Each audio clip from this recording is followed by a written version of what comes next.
Hello and welcome to the news at 7, where we get to the heart of the day's stories and communities across Scotland tonight. Ferguson shipyard in Port Glasgow needs urgent investment to survive. That's according to MSPs. We will have all the latest on that story for you. Also tonight, a new study seeks to monitor abusive behaviour in the traditional folk music scene. We will speak to the lead researcher. We will, as always, have all the sport with Lewis. What have you got for us tonight, Lewis? Well, Amy, what have I not got for you tonight? A bit of football, a bit of tennis and some superbikes.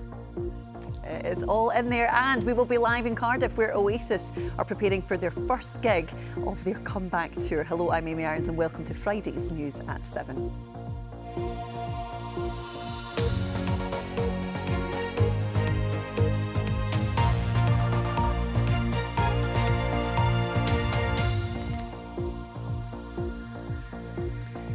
First tonight, it is an ongoing saga that has plagued the Scottish Government for years. MSPs say the state-owned Ferguson Marine shipyard needs urgent investment to ensure its survival.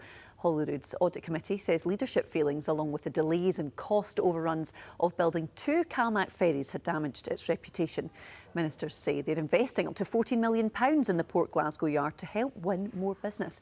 A little earlier, our transport correspondent David Henderson explained what it all means for the yard, as well as the public purse. Well, for years, the story of the Ferguson shipyard has all been about when is it going to deliver these 2 ferries for Calmac. And as we know, they're many years late. They're hundreds of millions of pounds over budget. But at last, they have delivered one of the vessels, MV Glen Sannox, which is now sailing to and from Arran, and work on the other ferry, MV Glen Rosa. Well, that's well underway, and touch wood, that vessel should be ready by this time next year and will enter service with Calmac. And so people, understandably, are beginning to ask, what happens next? What work will the shipyard do once that vessel sails? Because the shipyard has no other orders to hand. There are 300 people there on the workforce. What will happen to them? What will happen to those jobs if they do not have any more work? And there's growing concern about that. And now MSPs on the Public Audit Committee have rung the alarm bell. They say the yard has gone through a terrible time in recent years with all the very public controversies I've just described, but they say it's worth saving. We think that the yard is well placed. We think it just needs that investment to allow it to compete, to restore its reputation, and to have a long-term future, just as it's had a successful long-term past. So, David, what's been the wider reaction after this today? Well, the shipyard unions say that this report reflects everything that they've been warning about for months. They want the Scottish Government, which owns the shipyard, to invest more money, to intervene, to make a direct award of the next Calmac ferry contracts that are up for grabs, namely the replacement of the Lord of the Isles and the next phase of the small vessel replacement programme. You'll recall that the yard lost out to a Polish yard in the spring when it was competing for that work. For its part, the Scottish Government says it has already saved the yard once, so we shouldn't doubt their commitment to saving the place, that they're committed to its survival, and that they will invest up to £14 million in order to develop the systems in the yard to help them compete for more work. What they won't say at this point is whether they'll give the unions and the shipyard managers what they want, namely that direct award of Calmac ferry work in the future. And surely what's in their mind is the risk of what happens if they do that.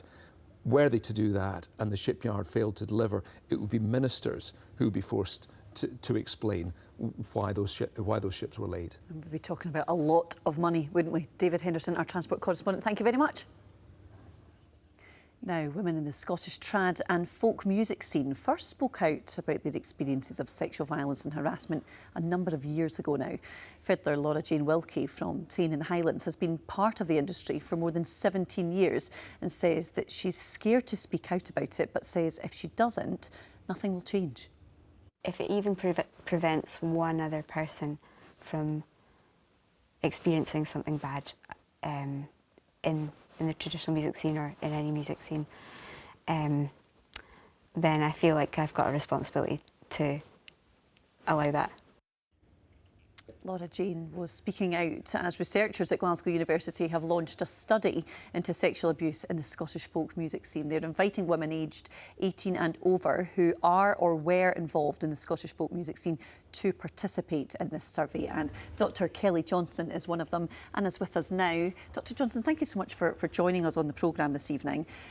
Mentioned there that women like Laura first shared their experiences a number of years ago. We actually heard about this and the concerns. What has driven you to start actually a study looking into this matter?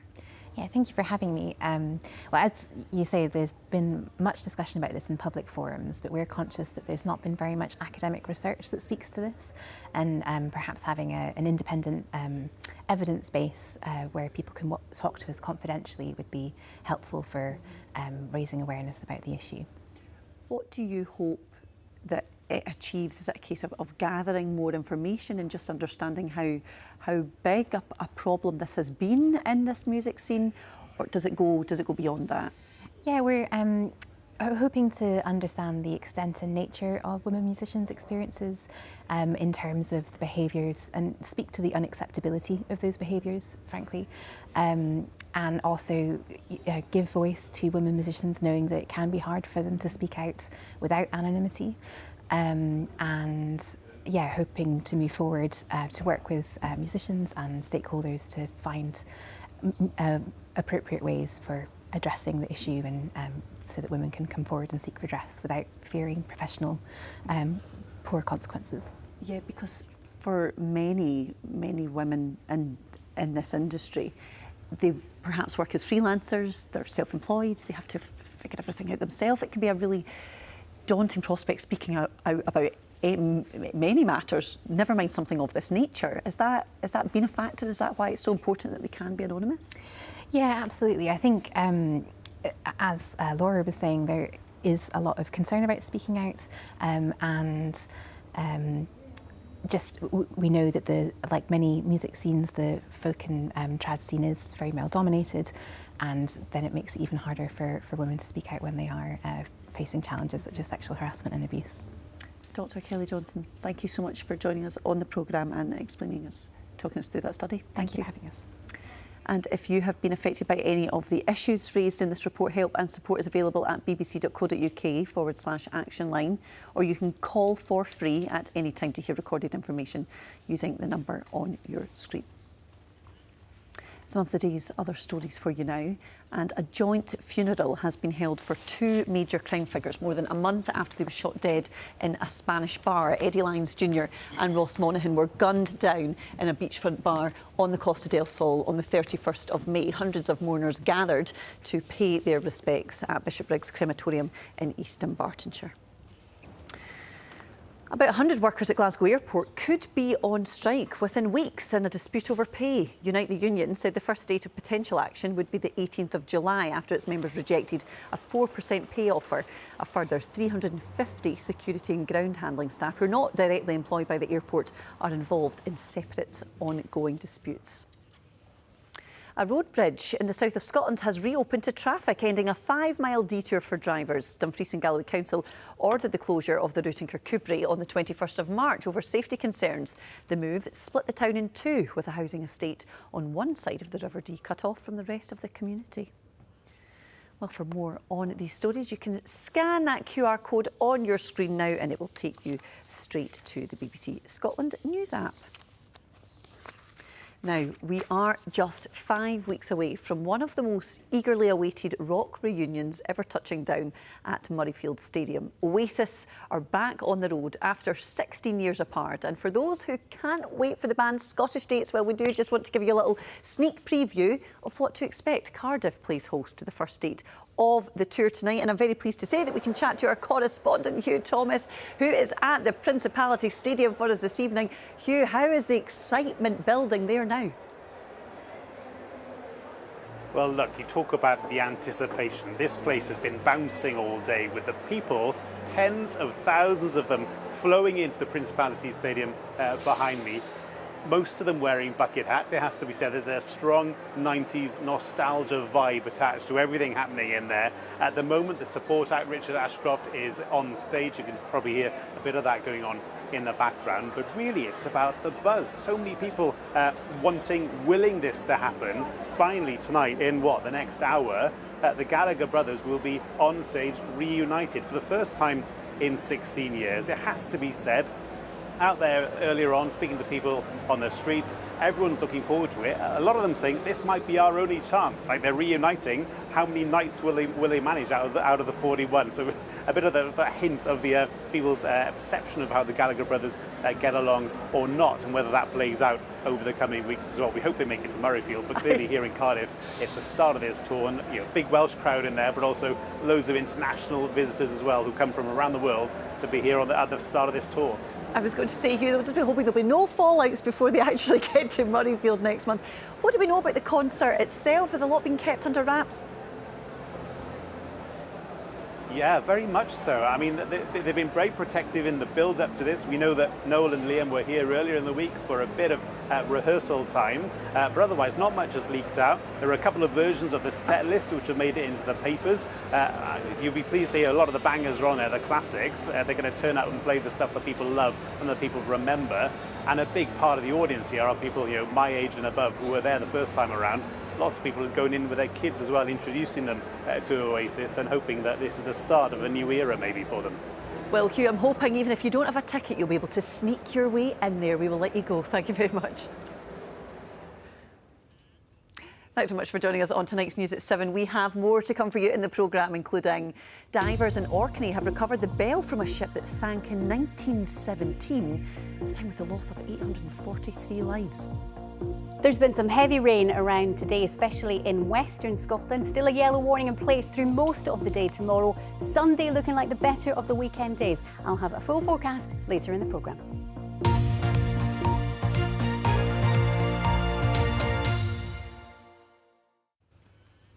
A primary school teacher who was killed while trying to protect her class in the Dunblane shooting back in 1996 has been recognised with a new honour. Gwen Mayer is one of 8 Scots being honoured with the Elizabeth Emblem, which was introduced last year for public servants who died in the line of duty. A paramedic who came out of retirement to help during the COVID pandemic, only to then lose his life to the virus, has also been honoured, as Joanne Macaulay reports. Gwen Mayer was in the gym with her class at Dunblane Primary School when Thomas Hamilton opened fire on them. Mrs Mayer tried to stop him, but in doing so she was murdered, along with 16 children. Now her bravery and service are recognised with an Elizabeth Emblem. At last somebody's acknowledged that she was very, very brave on the day and ultimately paid the ultimate sacrifice. As I say, it's when you go out as a teacher, you certainly, as a husband, you expected to come back, and she didn't. Also on the list is firefighter Ewan Williamson, who died after tackling a blaze at a pub in Edinburgh, and retired Falkirk paramedic Rod Moore, who returned to work to help in the pandemic, but then contracted COVID himself and died. He loved going to work because he didn't know what was in front of him every day. He had a really caring attitude to his job and tried to help as much as he could. The emblems recognise events going back decades. William Oliver, who died fighting the fire at the Cheapside Street disaster in Glasgow in 1960, is getting one. The Elizabeth emblems were presented for the first time last year, recognising the price many pay in their line of work. Joanne Macaulay reporting Scotland. Huge moment for the families, you would be sure. Now, it's been at the bottom of the ocean off the coast of Orkney for well over a century, and now a bell from the wreck of HMS Vanguard has been recovered by divers and will form part of a new memorial to those who lost their lives when the ship exploded at anchor and sank in 1917. David Delday was there to see it being brought to the surface. On the seabed for 108 years. The last time this bell saw daylight was the moment 842 men and boys lost their lives. It's beautiful, isn't it? Wendy Sadler's great-granduncle, Private Henry Metcalfe, one of those lost. She says she's here to represent the families of all who died. Knowing that 100 years plus ago, your relatives looked at it, heard it ringing, and then, what happened to them that night, losing their lives, and it's not seen again for another 110 years. It's a privilege and it's an honour. A metal badge and a plug for the end of a gun have also been recovered. Special permission was granted to do so. The work was done by a team of divers who had previously surveyed the wreck. We managed purely by chance to swim across one of the ship's bells and then this ship's badge and the tompion. It was lovely to find artefacts that really pertain to the ship rather than wreckage, along with other personal artefacts. There are musical instruments on Vanguard, there are items that the crew would have worn, there's clothing, there are shoes. 108 years ago, Scapa Flow would have looked much different. There would have been giant warships all around here, really as far as you can see. The sudden explosion which ripped through Vanguard scattered pieces of wreckage across an area of around 30,000 square metres, and the ferocity of it can still be seen on the bell to this day. It will retain that evidence of the damage from the fate of the ship and also the long years underwater, and as soon as people see it, I think they will immediately feel that empathy with the men who died. The conservation work is expected to take over a year to complete. The objects will then be displayed at the Scapa Flow Museum. David Eldey, reporting Scotland, Orkney. The funeral of Lisbon Lion John Clarke has taken place in Glasgow today. Celtic players past and present joined family to pay their respects to Clarke, who died last week at the age of 84. He made over 300 appearances for the club and was part of the team who won the European Cup in 1967. Hope Webb has more. A final journey past the club that made him a legend. Today, hundreds of fans line Celtic Way to pay their respects to Lisbon Lion John Clarke. You hear stories about him being so humble, and you would never have thought he'd win a European Cup, stuff like that, so just a nice wee guy, you know. He'd done a lot back ahead through the years. Sad loss. Connection with the fans was unparalleled. His background, his humility, his dedication, I think, he deserves his legendary status. His funeral took place at St Mary's Church in the city's Carlton area, and players and lifelong friends were there to say their final farewell. During the service, legendary commentator Archie Macpherson reminded the congregation of Clarke's steely resolve. Now, John, of course, was no hard man. But if you balance what happened to him domestically with what he was now doing in football, progressing through the different levels, I think it gave him an inner resilience that stayed with him all his life. Despite playing 300 games for the club and securing 4 league titles, his greatest achievement will always be in Lisbon in 1967.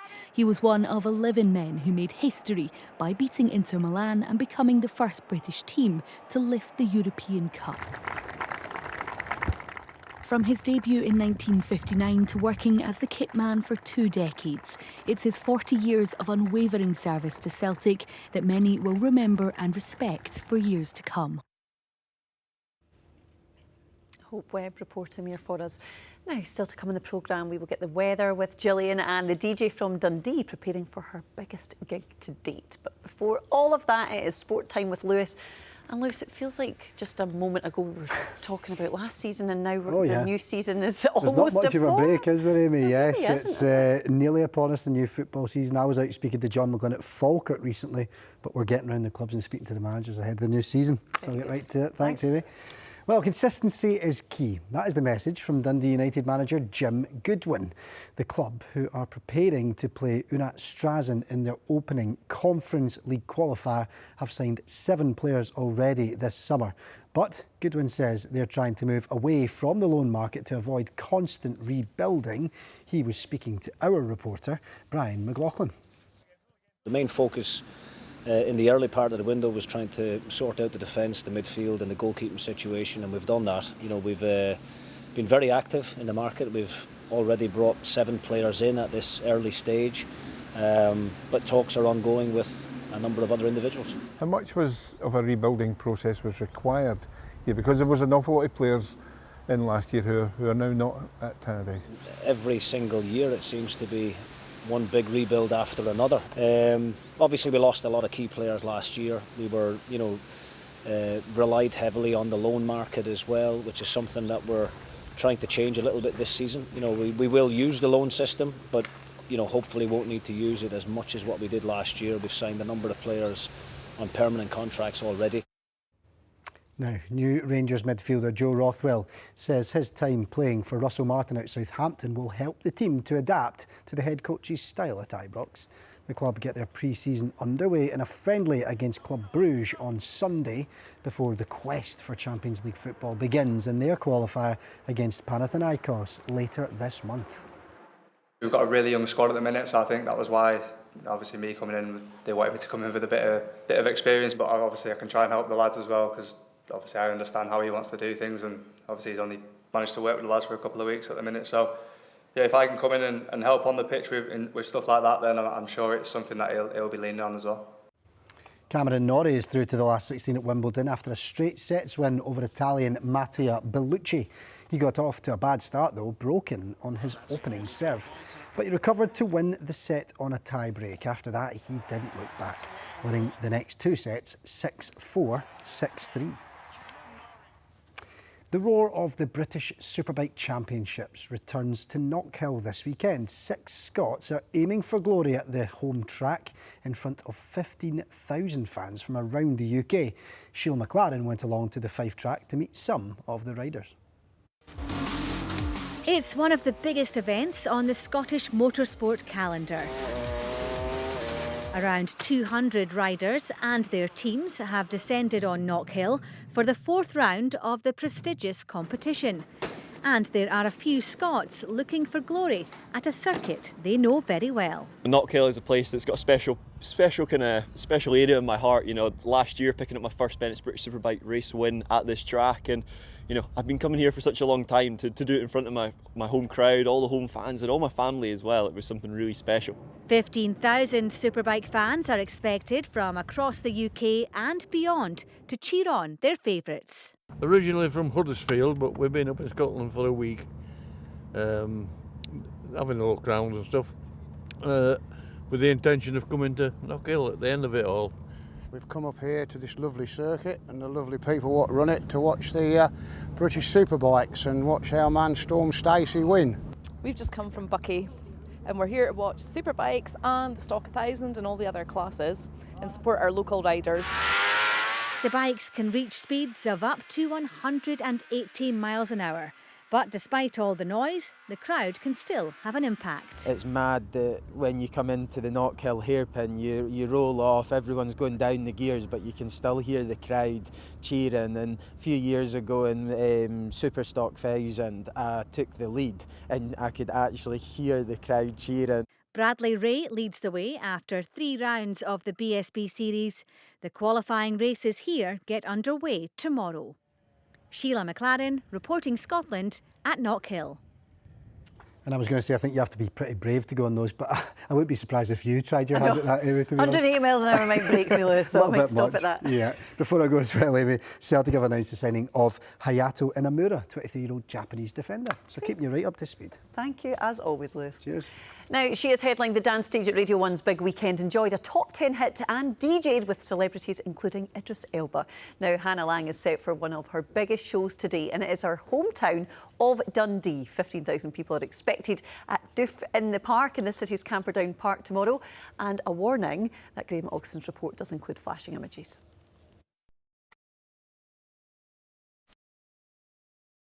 She's a superstar DJ and record producer with millions of followers. But this weekend, Hannah Laing is back home and hosting her very own festival, Doof in the Park. I came here when I was a kid for Easter every year. Dundee's Camperdown Park is quiet just now, but that will change on Saturday when thousands of revellers descend on the sold-out event. It was pretty surreal because We'd sold it out with no one on the lineup except me. We just announced me and the lineup was going to come later on, so we thought that we'd maybe sell out once we announced the full lineup, but it sold out straight away. And yeah, I still can't get over it. It's mental that all those people bought tickets to see me.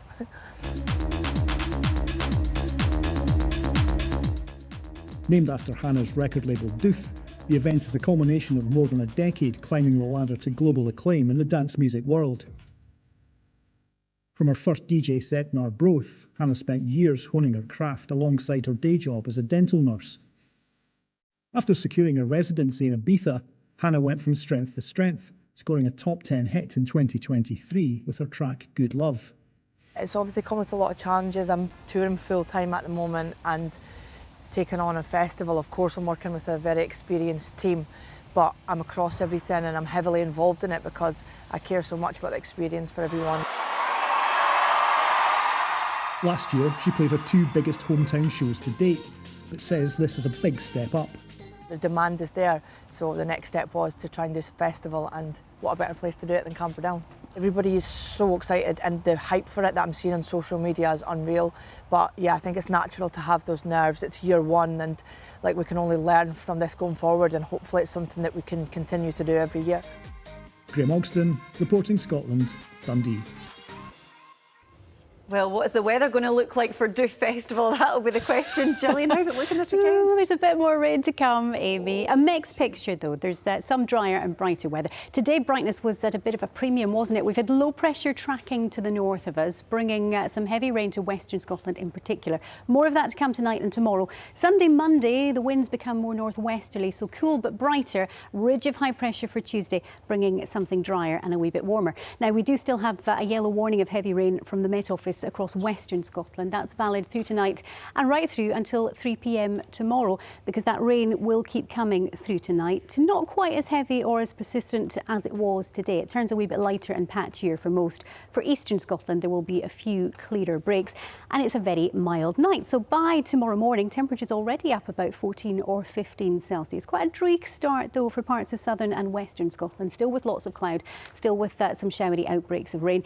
Best of the early brightness will be in the northeast, over parts of Angus, Aberdeenshire, the Northern Isles seeing a few brighter breaks during the morning. And as we head through the day, not much will change. Still western Scotland bearing the brunt of that rain, but it turns lighter and patchier.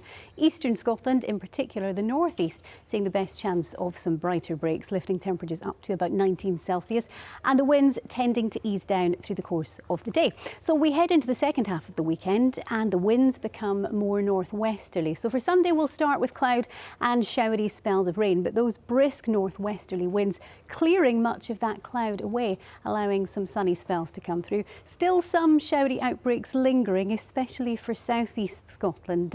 Temperature-wise, mid to high teens, so in exposure to the breeze, feeling quite cool, but with a bit of shelter and a bit of sunshine, not feeling too bad at all. We head into the new week, and for Monday, we still have those brisk northwesterly winds. There'll be some decent sunny spells, along with a scattering of showers. A few of those could be on the heavy side, and once again, temperature-wise, we are mid to high teens. And for Tuesday, that ridge of high pressure bringing drier and brighter conditions for most of us, Amy. Thanks very much, Gillian. Also a glimmer of hope in there, thank you. And just before I go, experts believe that pieces of a meteor that lit up the night sky over Scotland on Thursday have landed on Ben Nevis. So if you are near Ben Nevis this weekend, keep your eyes open for something resembling a charcoal block with a very dark black or brown colour and a smooth, rounded surface.